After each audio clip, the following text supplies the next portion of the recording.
Ukraine must maintain its momentum and continue striking Russia. There are many options for targeting Russian territory, even without energy facilities, states political technologist Taras Zahorodnii in a comment to the RBC-Ukraine.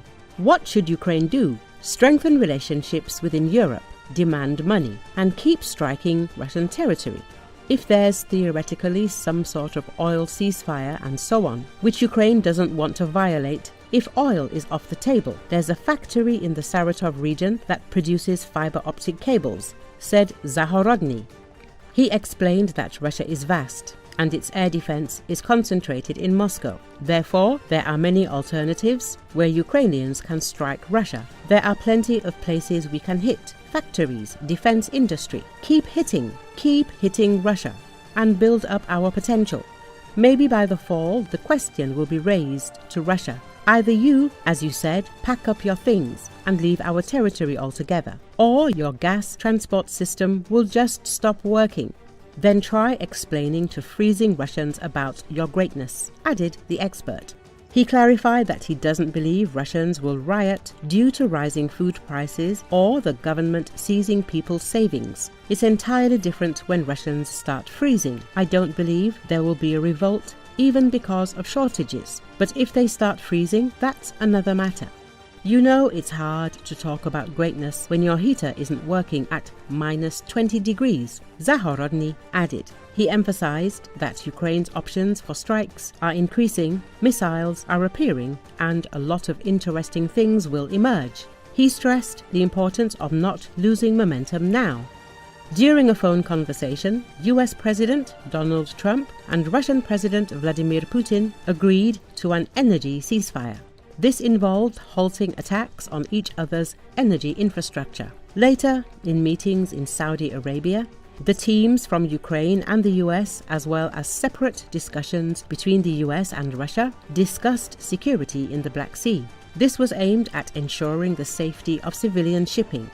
Ukraine agreed to the terms discussed with the US, but Russia is making demands. While Moscow claims to be adhering to the energy ceasefire, in March, the Russian army attacked energy facilities in Kharkiv, Poltava, Dnipropetrovsk, and Kherson regions. At the same time, Russia accuses Ukraine of violating the ceasefire. However, the president's office emphasized that Ukraine considers the energy ceasefire to still be in effect.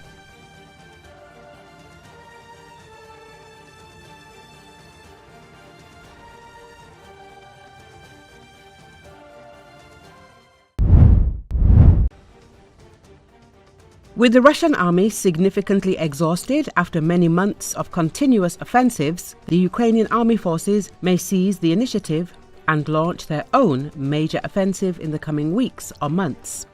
This opinion was expressed by military observer, retired Ukrainian Armed Forces Colonel Roman Svitan in an interview with the Fabrika Novin channel.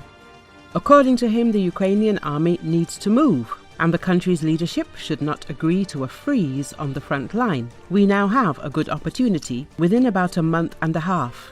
Putin will have an operational pause while he pulls up reserves, while he fills up warehouses. We have the opportunity to regain our lost positions, Svitan said.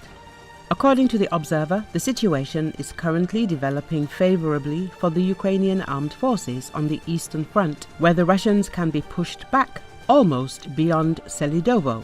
Svitan is confident that Putin is now faced with the task of seeking guarantees from the US that the Ukrainian armed forces will not try to launch a counteroffensive, especially in the south, where the Russians remain under the threat of a front being cut by a strike toward the Sea of Azov.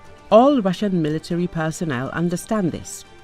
The depth of the front along the Sea of Azov is 80 kilometers. This is the work of one summer offensive campaign, but only with full armament, with aviation, with missiles, that is, with a prepared operation as such, the analyst notes. As media wrote, in the first quarter of this year alone, the Russian army lost more than 125,000 people killed and wounded. Total losses since the beginning of the war, according to the General Staff of the Armed Forces of Ukraine, have already amounted to more than 923,000. But while Russia has managed to compensate for its losses in manpower, its military equipment is being lost much faster than new equipment is being produced. For example, analysts have noted that the Russians have very few T-72 tanks left, which used to be the backbone of the Russian army. Also, guns from the Second World War began to arrive at the front, which also indicates obvious problems with the provision of more modern equipment.